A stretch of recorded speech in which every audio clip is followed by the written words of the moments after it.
Genocide is defined as a deliberate and systematic destruction of a racial group. Are black people the victims of intentional or unintentional destruction? Two leading authors have dealt with this very sensitive issue, one in a fiction form and one in a journalistic non-fictional form. We've asked them to elaborate on their views. With me in the studio are John Williams, author of The Man Who Cried I Am, is a member of the board for the Black Academy of Arts and Letters in New York City. Mr. Williams has written 10 books, including the soon-to-be-published novel Captain Black Man. Sam Yet, a Washington correspondent for Newsweek magazine, was previously the special assistant to the director of the Office of Economic Opportunity.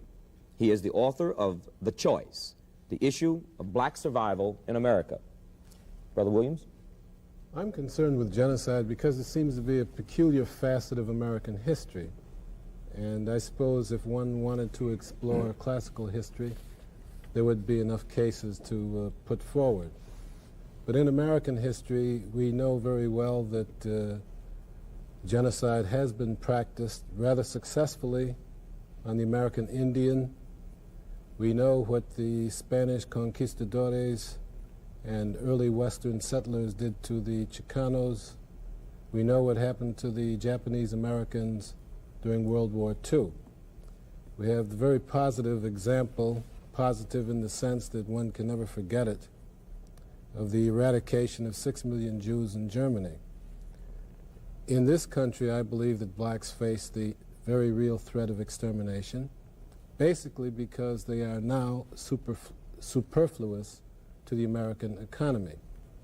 And there's very little doubt in my mind that most white people in this country feel that the problems now besetting us would be well solved if there were not 25 to 30 million blacks to complicate them.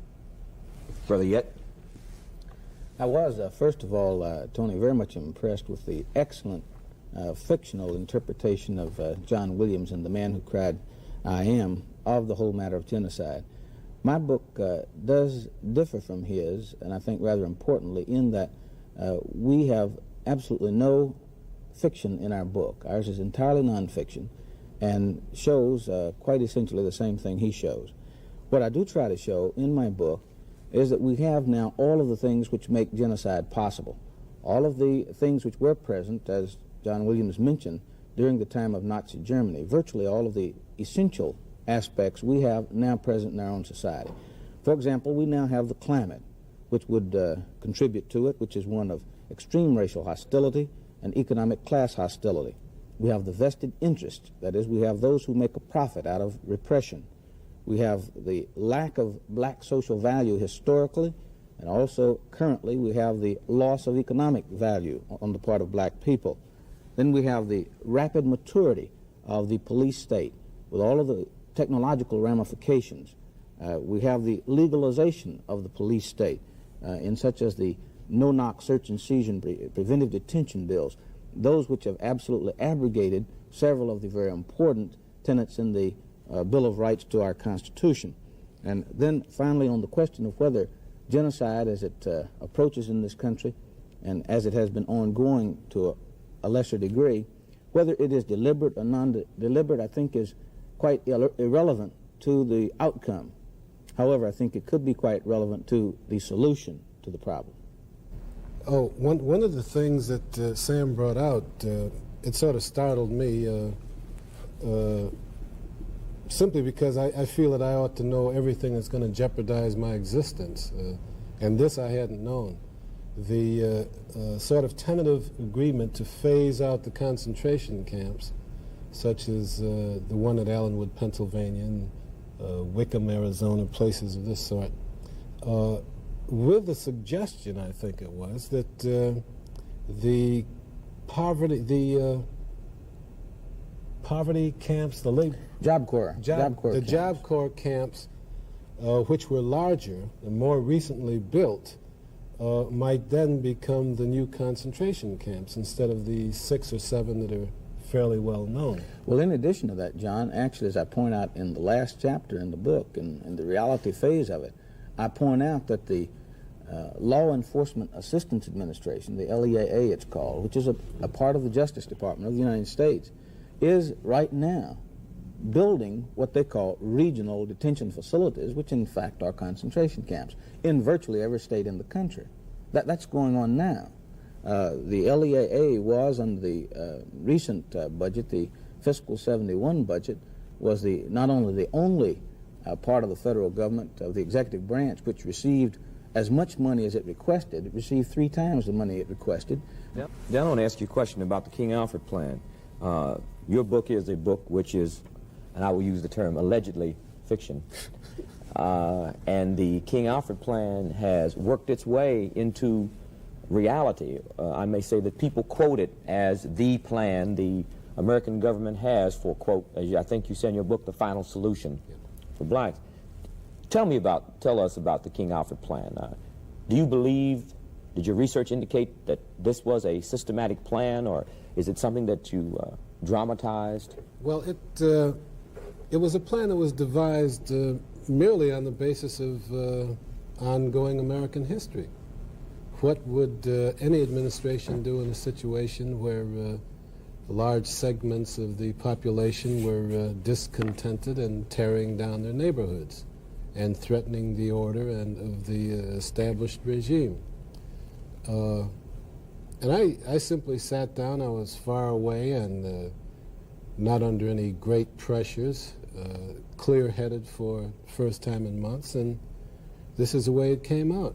And I think since the book was published, we all know that practically every city government has announced a contingency plan for dealing with rebellions, i.e. black people in rebellion, and not only city governments, but of course the federal government.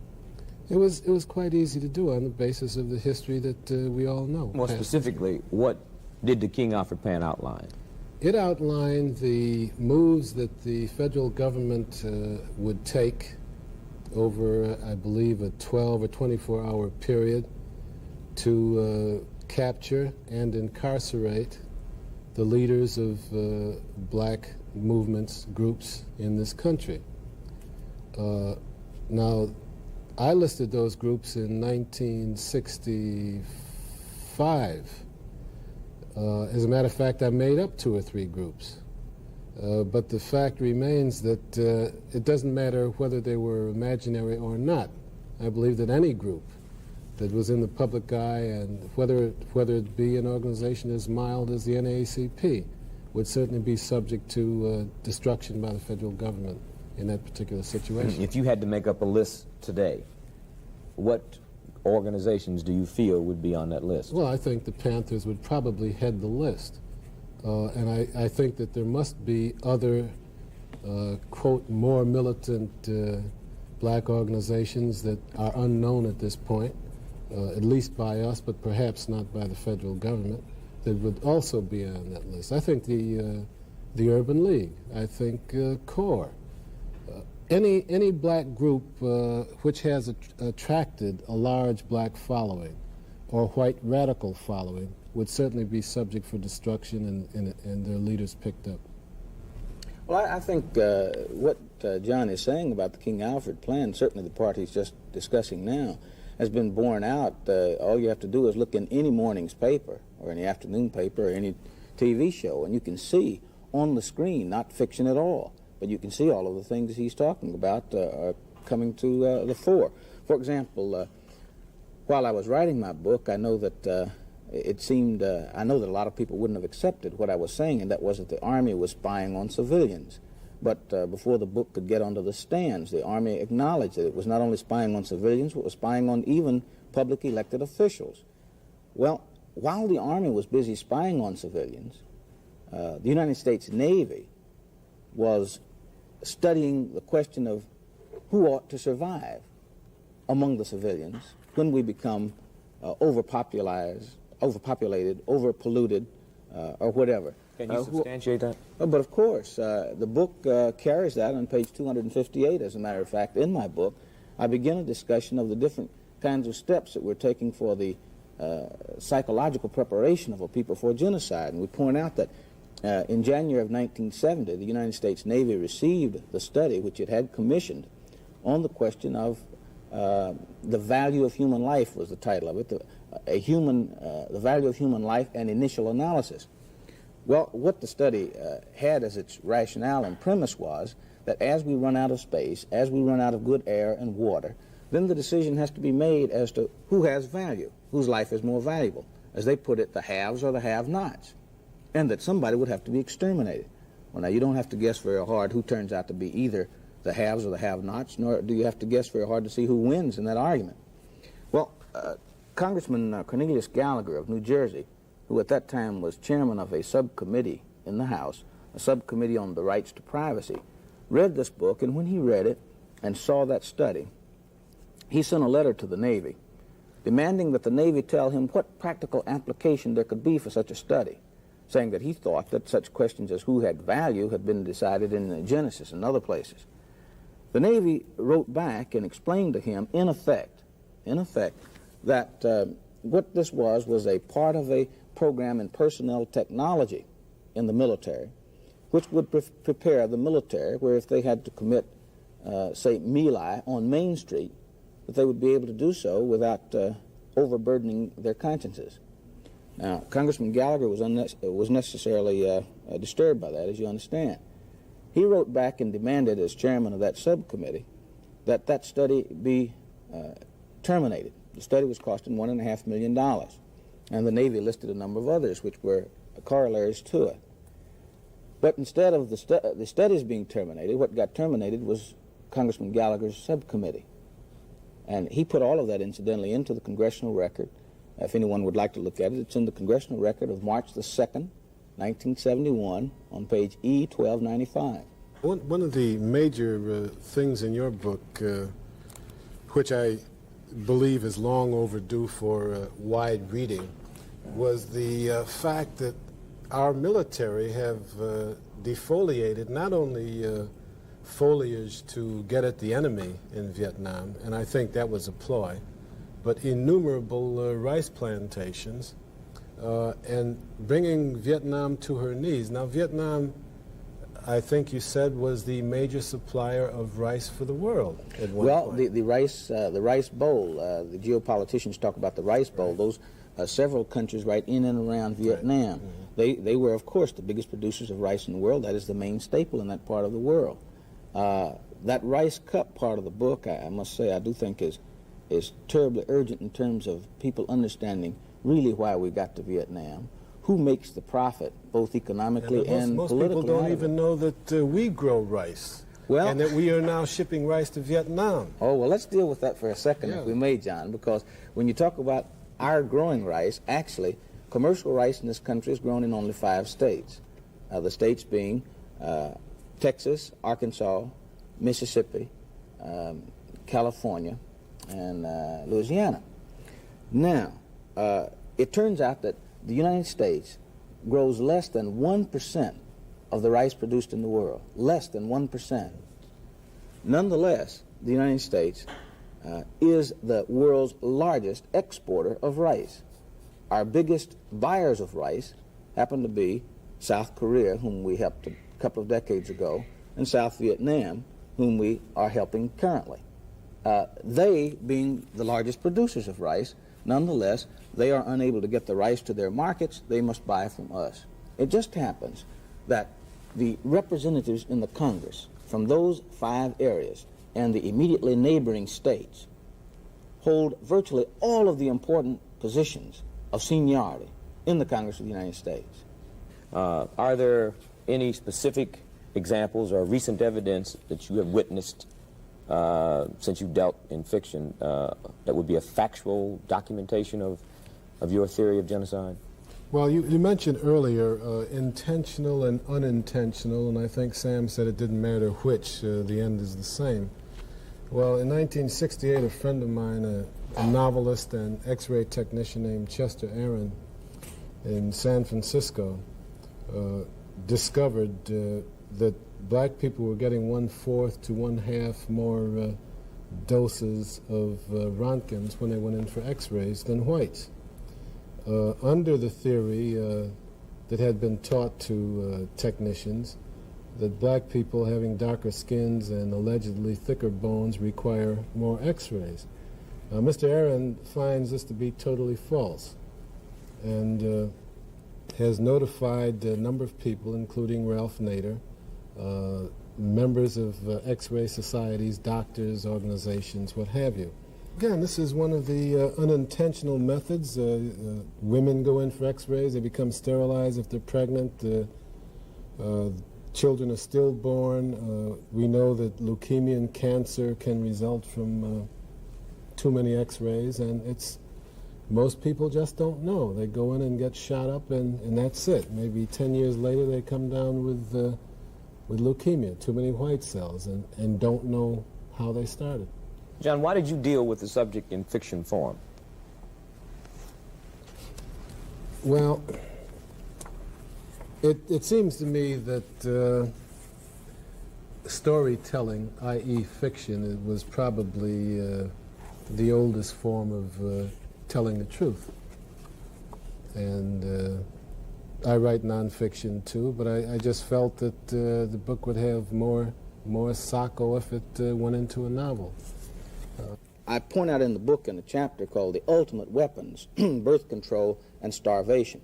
Now, we discussed just a little earlier, just briefly, how starvation takes place, and that the very localities in the country which make the profit out of selling materiel to those countries whom we occupy also deny food which is paid for out of the taxpayer's pocket to poor people who are hungry. Well, if on the one hand you're starving people to death, and on the other hand you're stopping them from reproducing, I say that there is no ICBM which can duplicate that effectiveness in terms of genocide.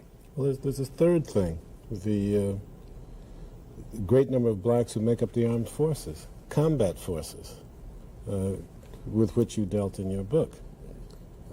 I forget what the percentages, casualty percentages were, but... roughly twice what they would normally be. The United States Census in the 1970 census did gather some information which Senator Sam Ervin of North Carolina, reputed constitutional lawyer, raised serious questions about the questions being asked on the census. The census did provide different forms for different individuals and groups, and the forms that went to minority persons were substantially different from those who went to the majority white population. It wanted to find out, and did find out, a number of things which persons have, with some justification, felt would contribute to the perpetration of a Nazi regime if, in fact, the Nazification of America does come to full fruition. Who lives in the apartment next to you? Are they white or are they black? If we had to come in for you, in other words, would we have to pass through anybody else's apartment? Do you use gas, electricity, or what other kind of heat? For example, if it's in January and cold and we want you out of your apartment, can we do it by simply turning off the gas or the heat? How do we get to you? A number of these kind of things which understandably gave considerable pause to some persons as I discuss it in the book. Let me say that the First Amendment to the Constitution is in some jeopardy in the country. Those freedoms of speech, press, religion, the right to assemble, and the right to petition for redress of grievances under the First Amendment, all of these are under challenge. I do not say, and I don't in the book, and I don't say here now, that they have been completely abrogated. I do say, however, that the First Amendment, which I just mentioned, the Fourth Amendment, which provides guarantees against unreasonable searches and seizures, the Sixth Amendment, which requires a speedy trial by a jury of one's peers, the Eighth Amendment, which prohibits excessive bails and fines and cruel and unusual punishment, all of these most certainly have been abrogated to some degree. But aren't you saying in that book that the First Amendment and all others notwithstanding that it is likely that something could happen to you? That's what the book says. But of course, it's likely. I don't want to say it is likely that something could happen to me or to you or to him. I'm saying that something is happening to all of us. The thing that I find most strikingly different about our situation now, I mentioned in answer a moment ago, that we have always had a kind of a problem in the country. Black people from the beginning, for nearly 4 centuries now, have had cheap lives. So there's really nothing new about that, except, in my judgment, what is crucially different now is that the legalities are different. For example, the Ku Klux Klan, as you know, has always had no-knock search and seizure. They have always invaded and taken away and castrated and carried out such outrageous things. They've always done this. What is different, though, is that on July the 29th, 1970, the President of the United States signed into law the so-called D.C. Crime Bill, which permits no-knock search and seizure and preventive detention as a matter of law. Is there, in either of your opinions, some central agency coordinating some massive systematic elimination of black people? Is it the mentality, the pervasive, socio-psychological climate of white racism that... I think that's what it is. I don't think a central agency is needed.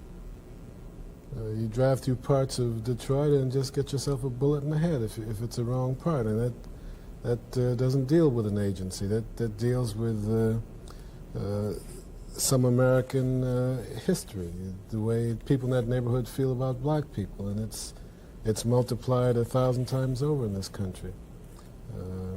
So this is one thing that the government doesn't really have to spend a great deal of money on, establishing an agency to deal with these people. It's in the air, it's there.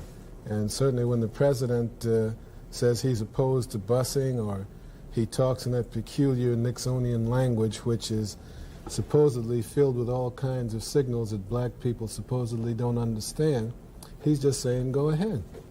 And they go ahead. Well, what's the future? Or better yet, maybe I should ask, in your opinions, do you feel that there is going to be a future for black people in this country? In terms of the future, our theoretical America was based on two rather flimsy premises, really. The Jeffersonian idea, and one expressed by Rousseau and others, that there is some wisdom in the masses. And the other premise is that there is something innate good in man. These are both flimsy premises. But it is on these premises that our government is based. That if the masses understand, if they're educated, as John Williams and I are trying to do, and many others are trying to do, that they will make a wise decision. That's very subjunctive. Maybe it will happen. But what is happening at the moment is that we do not give that first premise a chance to be tested, because we don't have the democratic process now working. We're working under something bordering more on a technocracy, government by television press conference. So what's in the future? I say what I hope is in the future is the achievement of what I say in my dedication to the book itself. There are many things to which I could have dedicated the book, but I dedicated it to this: to the hope and determination that the conclusions implicit in this book will not come about, but rather that my country, the United States of America, will reverse her present course toward repression and national suicide, and will achieve instead a true birth of freedom, mercy, and justice for all. I wish I could agree with Sam, but I'm just super pessimistic about the entire future. Now, I look at the Constitution and the Bill of Rights as documents that were fraudulent, except for some people, some highly placed people, who perhaps more than wanting to establish a new freedom in America, wanted to exercise political leadership with an eye toward greater profit than they already had. Many blacks, some blacks, argue that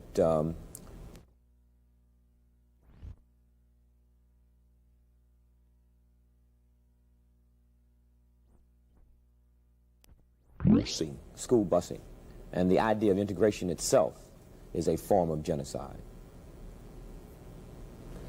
There was a time when I felt that there was some value in busing, but I think black children have suffered so much under this, I'd be totally opposed to it now. And I have the same reservations, I suppose, as many black mothers who know what the atmosphere is now. And I'd be very much opposed to sending my child across town in an atmosphere where somebody's going to pour some arsenic in his milk just because he's black. We've dealt with genocide with a question mark.